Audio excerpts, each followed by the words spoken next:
Hey, everybody. What a nice brisk night out here.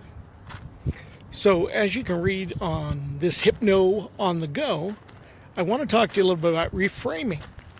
You know, my word of the month is education, and so I've been taking some classes on an online kind of university site, and one of them deals with reframing, the neuroscience of reframing. And I have used reframing throughout my life. And so I want to give you just one example of what reframing is.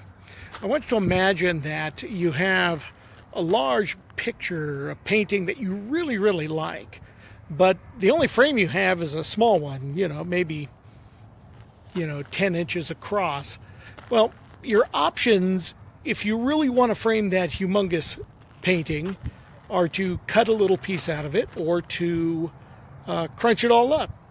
And neither one of those is a particularly pleasing option, right? So what you have to do is you have to reframe your perspective. So an example, and this is an example I use a lot. How many times have you been driving and somebody cuts you off? Probably more times than you care to admit.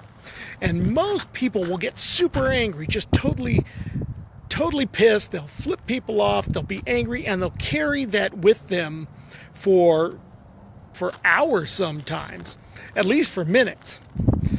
And usually what happens is you get that flare up in the brain, that anger flare up, which is usually built on fear. Fear is usually the primary thing, and anger flares for about 2 or 3 seconds in the brain, and that's it, in the mind. That's all, and then it moves on. But we have created such an association with these circumstances, and we feel like somebody has done something to us, when the reality is it was probably just an accident.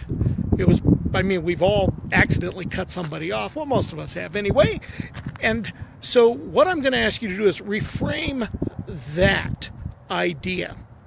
So the next time somebody cuts you off, you can go along with the assumption that they did that to you just to anger you, just to upset you, just to scare you, whatever it is. Or you can change in your mind, you can change the framing process. Now, the first thing I do is I smile, because when I smile, it releases all kinds of endorphins in the brain and dopamine, and it relaxes you immediately. And yeah, sometimes it feels like it's a cheesy smile. It's just a big, okay, all right, you got it. But it allows me to calm down and to maintain control of my car, which for me is the most important thing. The second thing I do is I kind of take in the beginning, this is what I did. Now I just naturally go there. But perhaps instead of assuming or maintaining the frame that these people have done this to you and you need to flip them off, you need to yell at them, you need to track them down, chase them down, and exact revenge, perhaps you can reframe it. Maybe the person that cut you off is a mother whose child started to choke and she's trying to get her child to a safe place.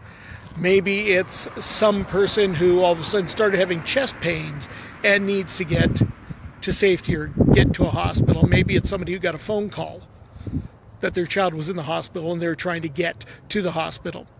Or maybe it's some guy with explosive diarrhea and you don't want to block them up. You want to let them go right ahead. When you start to reframe what's going on, it changes the way you perceive things and can allow you to actually move on with your life.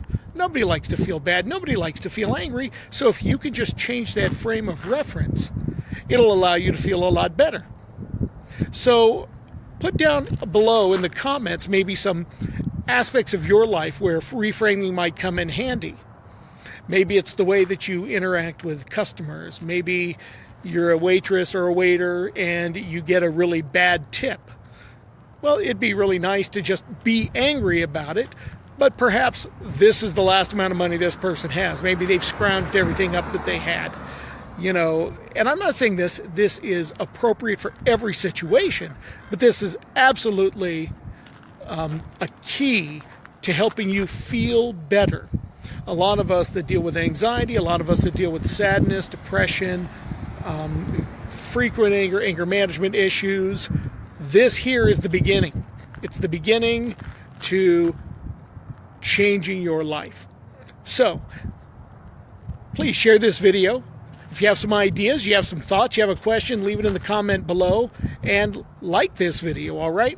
I appreciate you guys. I hope you appreciate what I'm doing. If there's something else you'd like me to talk about that deals with self-improvement or hypnotherapy or personal growth, just let me know, all right? And please get a hold of me at Sage Hypnotherapy, SageHypnotherapy.com, or 833-HYPNOSIS, HYPKNOWSIS. Or you can email me at SageHypnosisCenter@gmail.com. And once again, I look forward to hearing from you. So everybody, inhale relaxation, exhale tension, and be well. All right, I'll talk to you later.